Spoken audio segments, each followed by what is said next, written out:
What is going on, everyone? This is Parris, and I am here with Andy.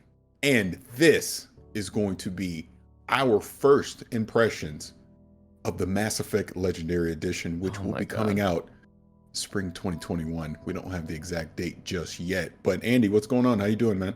I'm doing fantastic. This is, I mean, it's a dream come true when Greg Miller calls you up from the bench and says, Andy, you haven't seen a lot of game time recently, but I hope you kept your muscles loose because we're going to throw you out in the field and you're going to have to do some Mass Effect stuff, which is an absolute dream come true. Mass Effect, I think, is my favorite game trilogy of all time. And I couldn't wait. I slacked you the day before, like, I can't believe this is tomorrow. I can't believe we're doing this. You know, kind of the whole week was just kind of a mess, a jumbled mess of a bunch of stuff happening just everywhere, all around the planet. And so to be able to do this I was extremely excited. How about you? Same. Very excited to have the opportunity to sit down with EA so they could give us the presentation, more specifically BioWare to give us the presentation for this Mass Effect Legendary Edition. And I myself, huge Mass Effect fan, and specifically Mass Effect 2. I think it's just one of the best games ever made, period. So when they invited us to be able to get a presentation for this Legendary Edition, which does cover the first Mass Effect, Mass Effect 2, and Mass Effect 3, but just a single player portion of it. This does not include multiplayer, and I'm sure we'll talk about that a little bit more. But yeah, first impressions of this, being able to see the improvements that they've been able to make to the game to be able to bring it, you know, quote unquote, to the modern era, even more specifically. The first Mass Effect was, I was impressed with it. What about you? Absolutely. I liked how they sort of compared it to the honor of restoring an old vehicle, except it's like the old vehicle is stuck in cement or whatever. Because it obviously wasn't a super easy process. This isn't just porting the whole thing over to Unreal 4, which is what all these games are running in now. Quite a bit more work had to be done on Mass Effect 1. I think visually there was... I hope you were with me on this, Parris, because I was watching the video and they showed off... I think the first thing one of the first one or two things they showed was the new FemShep being standardized across all three. Yes, that was big. That first shot they show, though, of the FemShep, they just caught her at a bad time. And, like, her mouth is mid-animation morph, and her lip was doing a weird thing. And I was sitting there, I was like, oh, wow, this doesn't look that good. And immediately I'm kind of worried. I feel the fear sets in, Parris, and I get kind of worried. But then everything after that really impressed me. I think visually, even hearing about them talking about improving upon a lot of the systems in Mass Effect 1, how it felt stiff. They kept mentioning the word friction. It felt like the game was fighting against you. And in a way, I agreed with that, which is why when Mass Effect 1 came out, I played for about 10 hours, didn't go back to it until 2 came out. So then I finally beat part 1. I was like, oh shit, I really missed a gem here. But I totally agree with how they felt about Mass Effect 1 and its controls, and they are updating the Mako. We're getting better controls on the Mako. It's a dream come true. I've been waiting for this, right? I've been waiting to revisit this whole franchise, and this seems like the best way to do it. Yeah, I think so people understand, to be clear, the changes that are being made, better textures are coming in, better lighting is coming in, better loading time is coming in. And I'll just talk about this one right because it's on the top of my mind. The elevator, I love when you can skip it. And the example they were showing, you're still in the elevator, and what was it? Like, it was like almost a minute or something crazy like that, right? Yep. And you're already out in the Citadel, you're taking on another mission, like all this stuff that you're able to do. And you're still stuck in the elevator in the original game. So that just kind of shows you the big difference right there. But even taking it back to Mass Effect 1, I'm with you. That first screenshot they showed, I was like, I don't know about this. Yeah. But even more specifically with Mass Effect 1 than even 2 or 3, you can see the difference that with the improved textures and the lighting that they were able to do with the game totally works. And obviously they're bringing in some UI improvements as well. Like, to me, I think the best way to summarize this is just a huge quality of life thing that they've done for the entire Mass Effect series, and even more specifically for Mass Effect 1, because while they just didn't completely overhaul the game as far as just change the way we play it, it still plays like Mass Effect 1, but they made it easier so that it's a better fit once you get into Mass Effect 2 and then obviously beyond into 3.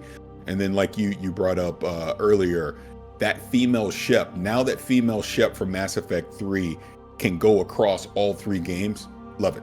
I think that because I'm a female Shep.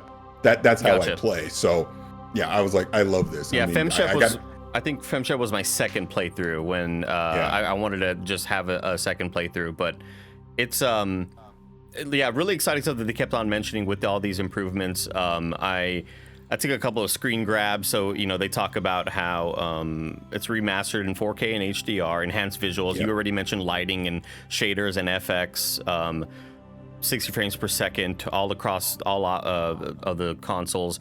One thing important to note because I'm sure this question will be asked, you're not getting a PS5 or a Series X version. You're getting it's standardized across everything. If you have it on PS4, it'll run on PS5. Although I don't know if it's cross-buy or whatever the hell we're calling it nowadays. I'm assuming if you buy the standard version, it just plays on whatever console you want it to.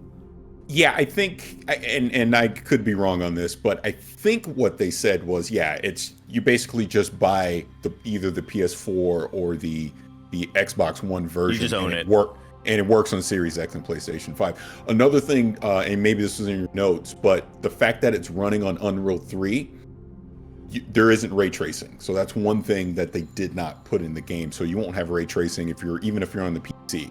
They didn't add that into the game, and that was an engine limitation because, again, they weren't doing a complete overhaul and putting on Unreal 4 or 5 or anything like that. It's still on Unreal 3. Oh, I thought they moved it up to 4. I thought Did they say that? I don't know what the ray tracing limitation was, but I'm pretty sure they said that they brought everything to Unreal 4 because all the old games are made in Unreal 3, is what I...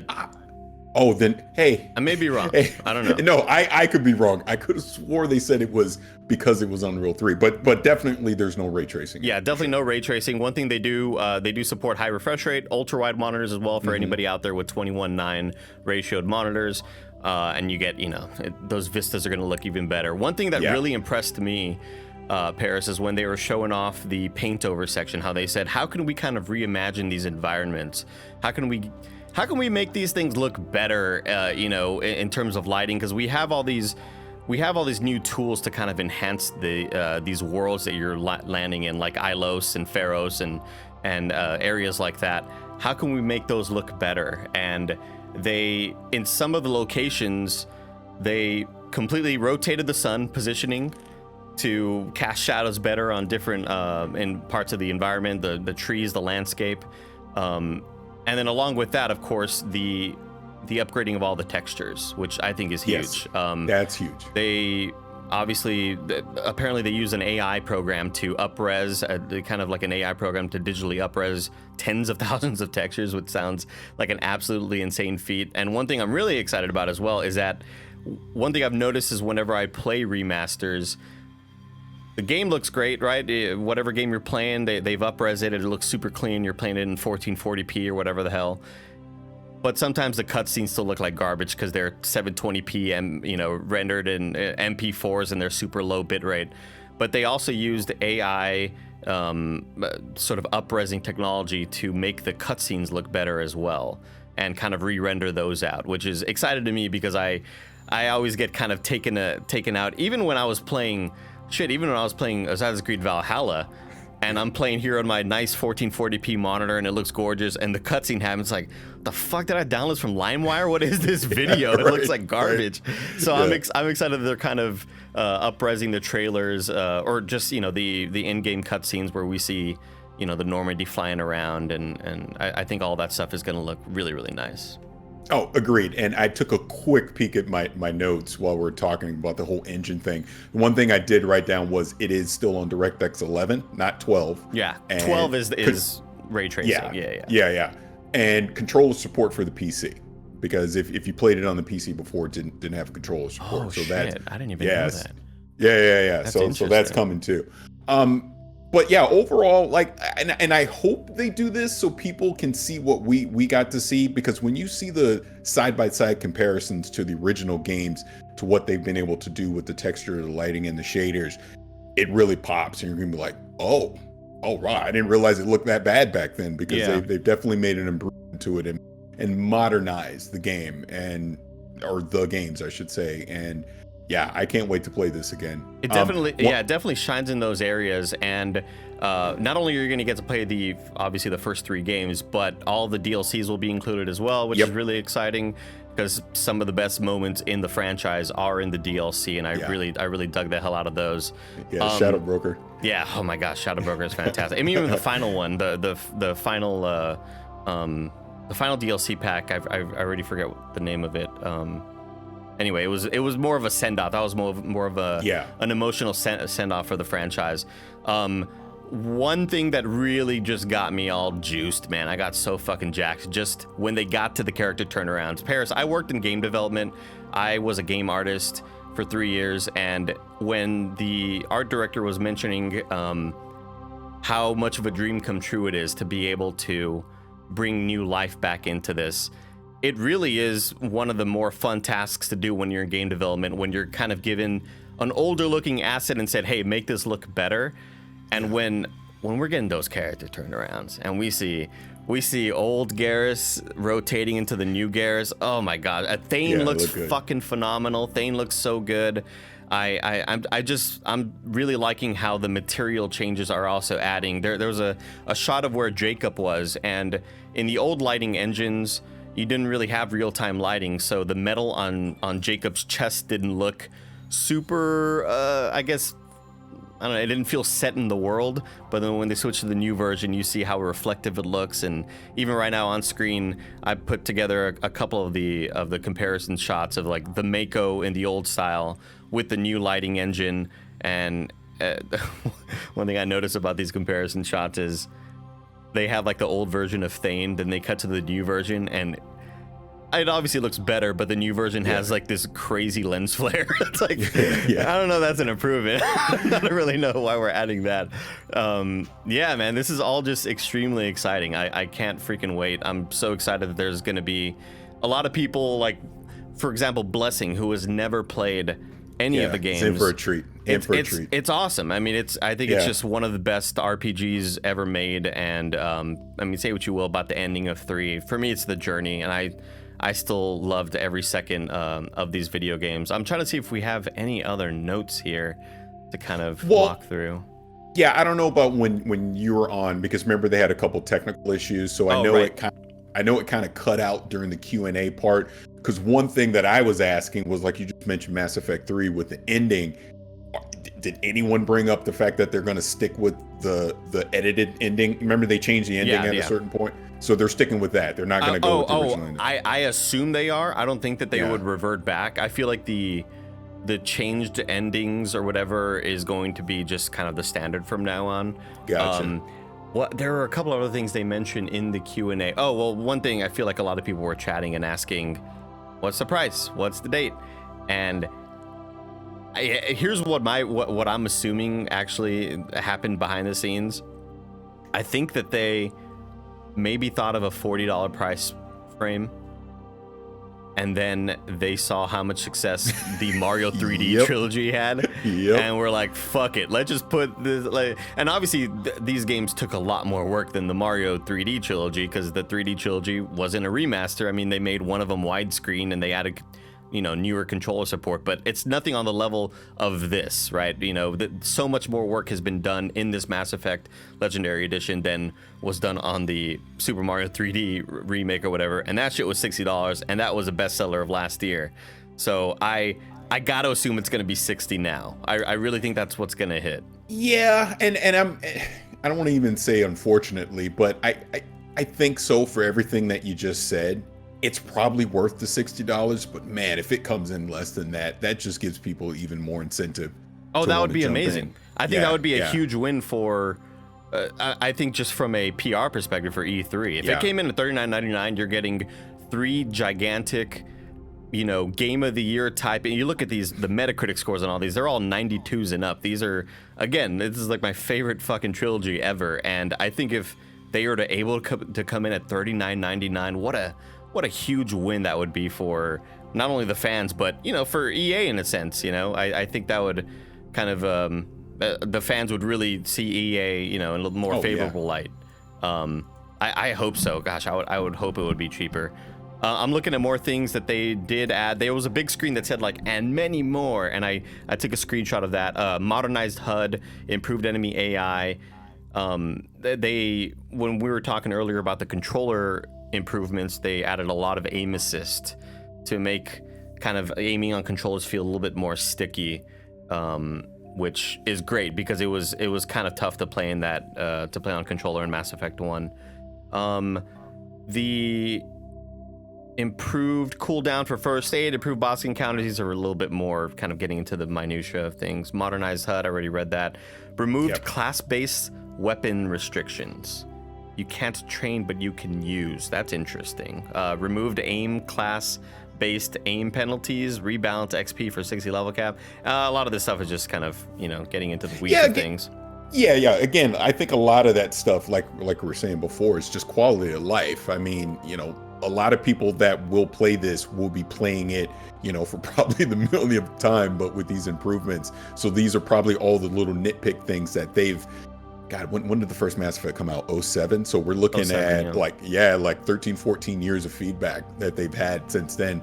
And I think a lot of those things that they talk about really focus more on Mass Effect 1 because it's clearly the weaker of the three, because obviously that was the first game and they've obviously been able to improve since then. But yeah, I'm really looking forward to it. And I even think of my kids because they've never played Mass Effect. What a great experience that would be. Oh yeah, they're going to be able to jump in and check it out and have fun with it. Added haircuts.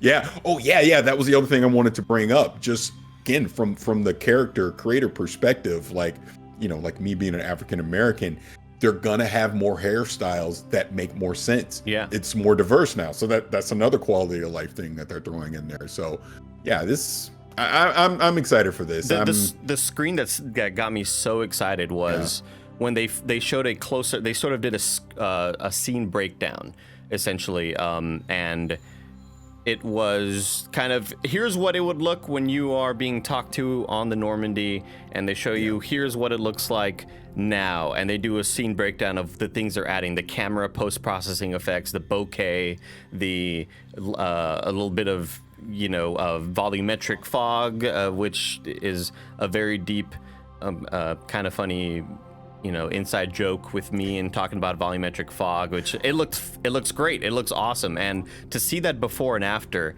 I had immediately DM'd Lucy James, who works for GameSpot, who was there as well, watching with us.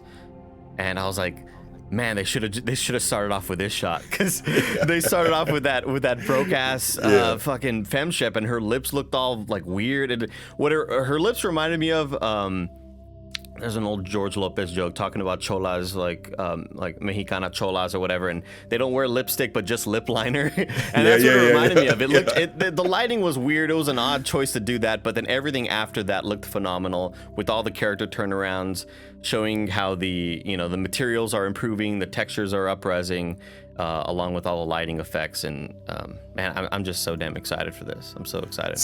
Same, and I hope, because they obviously didn't talk about anything with Andromeda or anything, and we know that they're going to be bringing Mass Effect back. I hope this invigorates the fan base to go, this is what Mass Effect was a decade ago. Right. This is why people want to see them continue this franchise in this universe. So like you said, for current fans, not only for current fans, but just for people to go, oh, I see. Okay. This is what y'all have been talking about for the last 15 years or whatever, I think it'll be kind of eye-opening to a huge crowd who either didn't give it a chance because they, maybe just didn't have a time to play it. Maybe they were more on the Skyrim Fallout side of things, which for me, I was not on the Skyrim Fallout side of things. I was on the Mass Effect Dragon Age side of things. I was more of the BioWare RPG player as opposed to the Bethesda RPG player. So I didn't really give those games a huge chance because I just prefer... It's for me in Mass Effect, it's the characters and it's the dialogue, and the the characters that you meet, the interactions you have, the friendships you make, the aliens you bang, you know, put that on the back of the box. Andy Cortez, 2021, you know.